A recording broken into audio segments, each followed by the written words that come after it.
Hello student, दल सिंगार inter college Ratanpurwa Mansurganj Maharajganj द्वारा संचालित ऑनलाइन क्लास में मैं अभिषेक चौबे आज पुनः आप लोग का स्वागत करता हूं। बच्चों, आज का लेक्चर स्टार्ट करने से पहले सर्वप्रथम मैं आप लोग को धन्यवाद करना चाहता हूं, क्योंकि जब मैं आप लोग का कमेंट पढ़ता हूं तो मुझे बेहद खुशी होती है और मोटिवेशन मिलता है कि कुछ मदद कर पा रहा हूं मैं आप लोग के स्टडीज में।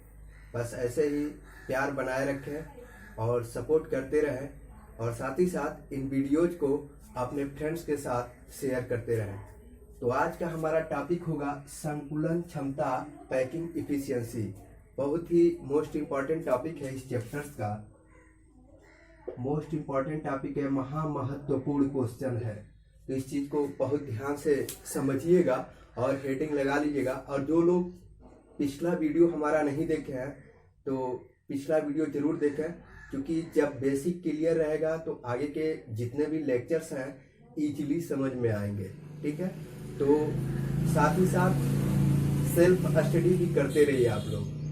ठीक है, तो आज का हमारा टॉपिक है संकुलन क्षमता, पैकिंग एफिशिएंसी क्या होती है। जैसे आपको एक बॉक्स दिया जा रहा है, 3D बॉक्स दिया जा रहा है और उसमें आपको बहुत सारे गेट दिए जा रहे हैं उसमें पैक करने के लिए। तो गेट को आप पैक करते हैं, उस बॉक्स का जितना आयतन होता है, जितना आयतन वो गेट कवर करता है, वही उसकी पैकिंग एफिशिएंसी कहलाती है, अर्थात संकुलन क्षमता कहलाता है।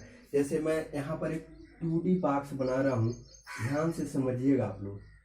एक 2D बॉक्स है और इसमें हम बाल को, गेट को ऐसे अरेंज करते जा रहे हैं, ऐसे क्लोजली पैक्ड करते जा रहे हैं, ये गेट इस पूरे बॉक्स का जितना स्थान, उपलब्ध स्थान जितना कवर कर रहा है, जितना प्रतिशत स्थान घेर रहा है, वही उसकी पैकिंग इफिशियंसी, संकुलन क्षमता कहलाती है। और इसमें देखिएगा कुछ स्पेस भी दिख रहा है, कुछ रिक्त स्थान भी दिख रहा है, खाली स्थान। इस रिक्त स्थान को भी हम ज्ञात करेंगे और साथ ही साथ हम संकुलन क्षमता ज्ञात करेंगे। तो बात करेंगे आज हम संकुलन क्षमता की। तो संकुलन क्षमता क्या होता है? किसी क्रिस्टल जालक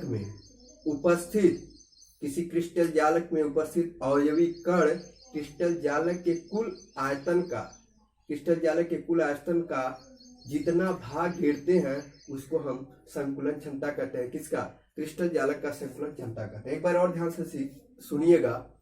किसी क्रिस्टल जालक में उपस्थित अवयवी कण क्रिस्टल जालक के कुल आयतन का जितना स्थान घेरते हैं वही उसकी संकुलन क्षमता कहलाती है। तो बात करेंगे हम संकुलन क्षमता की। तो मैं यहाँ पर एक क्यूब बना रहा हूं, एकक कोशिका। क्यूब 3D होता है। ध्यान से समझिएगा, जब ध्यान से समझेंगे तो सारी चीजें आराम से समझ में आएगी। और एक चीज और कोशिश करें, पूरा वीडियो देखने की कोशिश करें, ठीक है ना। तो देखिएगा, इस पूरा 3D बॉक्स दिया जा रहा है, इसमें अवयवी कणों को आप ऐसे अरेंज करते हैं। अगर 8 कोनों पर उपस्थित होता है तो आप कहते हैं संकुलन सरल एकक कोशिका कहते हैं। और जितना स्थान ये कवर कर रहा है वही उसकी क्या होती है? पैकिंग इफिशियंसी होती है। तो इसको हम पैकिंग इफिशियंसी ज्ञात करेंगे। तो संकुलन क्षमता को हम एक उदाहरण से लिंक करेंगे। जैसे मैं एक उदाहरण दे रहा हूं, जैसे आपको 100 नंबर का पेपर दिया गया, 100 नंबर का पेपर दिया गया और कहा जा रहा है इसमें कितना मार्क पा रहे हो। तो 100 नंबर के पेपर में सपोज दैट आप 90 नंबर लेकर आ रहे हैं, 90 नंबर लेकर आ रहे हैं। तो आपका जब परसेंटेज देखा जाता है तो 90% आप 100 नंबर के पेपर में हासिल किए। उसी प्रकार पैकिंग इफिशियंसी, आपको एक एकक कोशिका दिया गया, क्रिस्टल जालक दिया गया, उसमें अवयवी कण रखे जा रहे हैं, क्लोजली रखे गए हैं, जितना स्थान कवर कर रहे हैं वही उसकी क्या संकुलन क्षमता होती है। तो संकुलन क्षमता का फार्मूला इससे हम लिंक करेंगे। तो पैकिंग इफिशियंसी को हम शॉर्ट लैंग्वेज में PE लिखते हैं और परसेंटेज ऑफ पैकिंग इफिशियंसी बराबर होगा एकक कोशिका का आयतन, इसका एकक कोशिका का आयतन, एकक कोशिका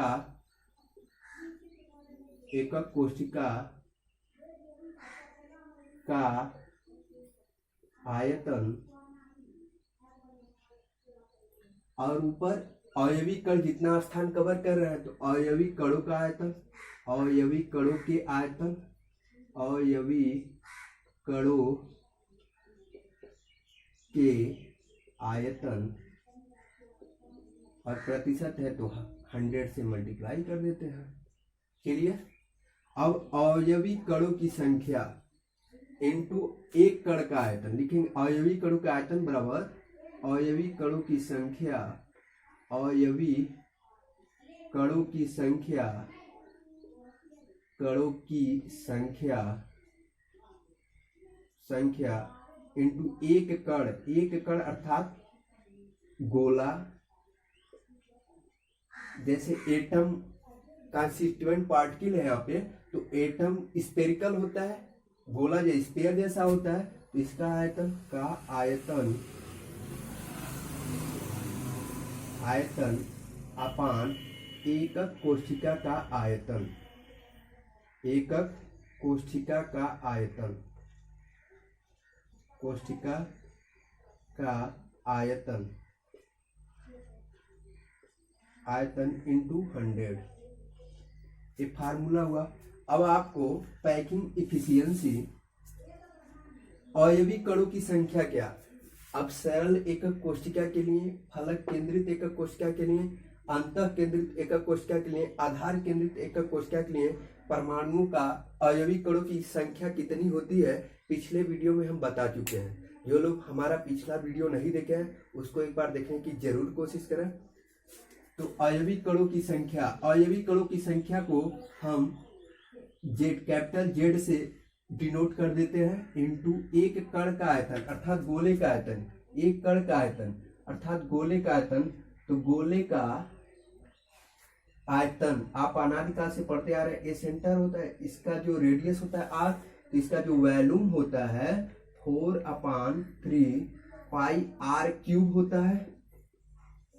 ये विगत कक्षाओं में आप लोग पढ़ चुके हैं। क्या होगा 4/3 पाई आर क्यूब अपान एकक कोशिका का आयतन, एकक कोशिका का आयतन यदि इसकी चौड़ाई ए है और ऊंचाई भी क्या है ए है, लंबाई चौड़ाई ऊंचाई सब क्या है ए है, इसकी भुजाएं क्यूब की भुजाएं आपस में समान होती हैं और क्यूब का आप आयतन पढ़े हैं, क्यूब का जो आयतन होता है वॉल्यूम होता है ए क्यूब होता है। ये आप पिछले कक्षाओं में पढ़ चुके हैं, 9th-10th में पढ़ चुके हैं। तो ए क्यूब इसका आयतन होगा इंटू 100 अर्थात पैकिंग इफिशियंसी का फार्मूला हमको मिल जाएगा। परसेंटेज ऑफ पैकिंग इफिशियंसी का फार्मूला क्या होगा Z into 4/3 pi R cube upon a cube into 100। अब इसको पहले स्क्रीनशॉट ले लीजिए आप लोग, या तो नोट कर लीजिए। हो गया। अब मैं इरेज कर दे रहा हूं इसको। अब इसके बाद आता है, इसके बाद नेक्स्ट हेडिंग लगाएंगे आप लोग सरल एकक कोशिका के लिए संकुलन क्षमता की गणना करना। सरल एकक कोशिका के लिए संकुलन क्षमता की गणना। तो packing efficiency for simple cubic cell, हम इसको शॉर्ट लैंग्वेज में लिख दिए। सरल एकक कोशिका के लिए पैकिंग इफिशियंसी की गणना करेंगे। तो पैकिंग इफिशियंसी की सरल एकक कोशिका का किसे कहते हैं, वह एकक कोशिका जिसमें अवयवी कण सिर्फ और सिर्फ कोनों पर उपस्थित होते हैं उसको हम सरल एकक कोशिका कहते हैं। क्या कहते हैं, सरल एकक कोशिका कहते हैं, सरल एकक कोशिका कहते हैं। अब यहाँ से ध्यान देखिएगा, अवयवी कण 8 कोनों पर उपस्थित होते हैं, 1 2 3 4 5 6 7 8। अवयवी कण ऐसे अरेंज होते हैं, दोनों एक दूसरे से स्पर्श किए रहते हैं। सारे अवयवी कण आपस में क्या होता है, इनका स्पर्श होता है। जैसे मैं एक फिगर यहाँ बना रहा हूँ, ध्यान से समझिएगा आप लोग। एटम जो है आपस में एक दूसरे से स्पर्श किए रहते हैं, स्पर्श किए रहते हैं। ए इनका सेंटर होगा और ये सेंटर की लंबाई जो एज लेंथ होगा स्मॉल ए होगा, अरे स्मॉल आर इसका रेडियस, इस गोले का रेडियस स्मॉल आर, इस गोले का रेडियस स्मॉल आर, अर्थात यहाँ पर a बराबर 2r होगा। यहाँ पर हम लिखेंगे a बराबर 2r से भी क्वेश्चन नंबर फर्स्ट, इसको समीकरण 1 मान लिया जाएगा। क्लियर। अब ध्यान दीजिएगा, अब सरल एकक कोशिका, तो सरल एकक कोशिका के लिए टोटल एटम कंट्रीब्यूशन कितना होता है? टोटल एटम कंट्रीब्यूशन कितना होता है? टोटल एटम कंट्रीब्यूशन, अब देखो 8 कार्बन पे 8 अयवी कण उपस्थित है और हमने बताया था कोने पर जो एटम का योगदान होता है 1/8 हिस्सा यहाँ उपस्थित होता है। कार्नर पर 1/8 हिस्सा संबंधित होता है एकक कोशिका से। 1/8 अर्थात कितना हो जाएगा? 1 होगा। एटम कंट्रीब्यूशन, टोटल एटम अयवी कणों की संख्या Z बराबर कितना होगा? 1 होगा। अब क्योंकि वी नो दैट, आप जानते हैं कि we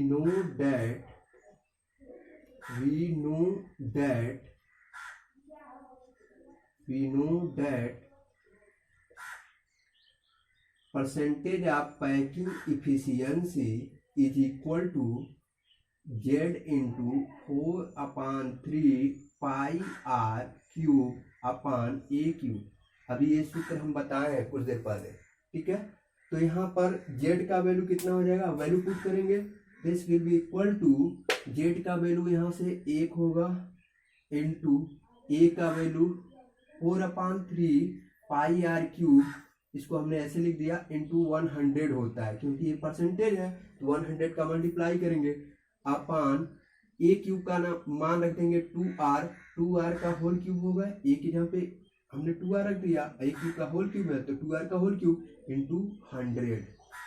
क्लियर। अब यहाँ से देखिएगा 1 इंटू 4/3 पाई r क्यूब अपान 8r क्यूब हो जाएगा।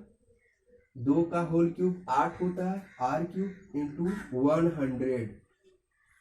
क्लियर। अब यहाँ से देखिए r क्यूब से r क्यूब कट जाएगा, 4 2 जा 8 और 2 3 जा 6, अर्थात यहाँ पर वैल्यू कितना होगा?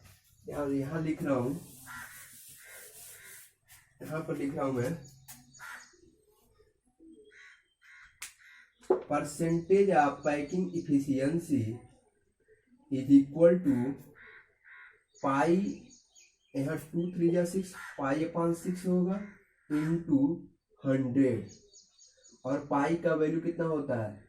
3.14 होता है अपान 6 इंटू 100। अब डिवाइड करेंगे तो कितना होगा?